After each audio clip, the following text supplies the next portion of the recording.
यहाँ पर एक अपडेट निकल कर आ रहा है। जो पलामू चतुर्थ वर्गीय कर्मचारी बहाली 2025 जो होना है, जो सुप्रीम कोर्ट द्वारा रद्द कर दिया गया है।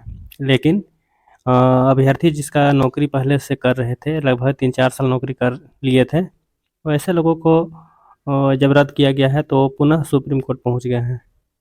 और सुप्रीम कोर्ट में ऐसा नियम है कि अगर कोई भी आपके नुकसान होती है, मानवता का हानि होती है, तो एक मानव अधिकार के नाते सुप्रीम कोर्ट को सुनवाई दोबारा करने का एक अधिकार दिया गया है, जिसे रिव्यू पटिशन कहते हैं।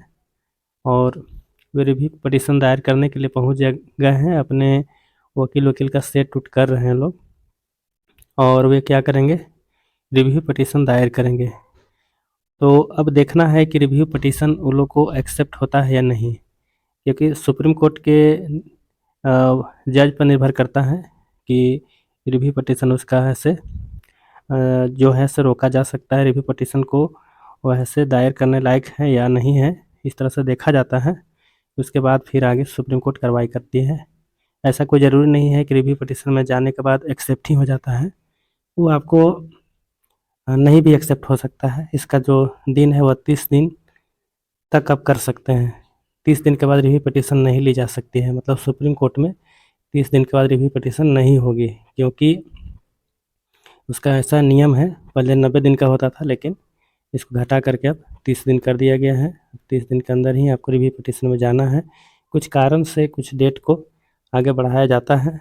अब देखिए, यहाँ पर 137 अनुच्छेद के तहत पुनर्विचार का अधिकार है। सुप्रीम कोर्ट का यह अधिकार है कि अगर कोई व्यक्ति के साथ किसी अन्याय हुआ है या उसको ऐसे कोई भूल हुई है, उसमें सुनवाई में छूट गया हो, तो इसके देखते हुए ये पावर है 137 अनुच्छेद के तहत कि वो दोबारा केस को देख करके सुन सकती है। तो चलिए, एक जो लोग नौकरी कर रहे थे, खास करके वो रिव्यू पटिशन में जाएंगे और अपना रिव्यू पटिशन किसी वकील, बड़े वकील के साथ रखेंगे। अगर उनका एक्सेप्ट हो जाता है तो कुछ केस लंबा खिंचा सकता है। अगर एक्सेप्ट नहीं हुआ तो एक 30 दिन के अंदर ही क्लियर हो जाएगा। 30 दिन के अंदर ये क्लियर हो जाएगा कि सुप्रीम कोर्ट का रुख क्या है।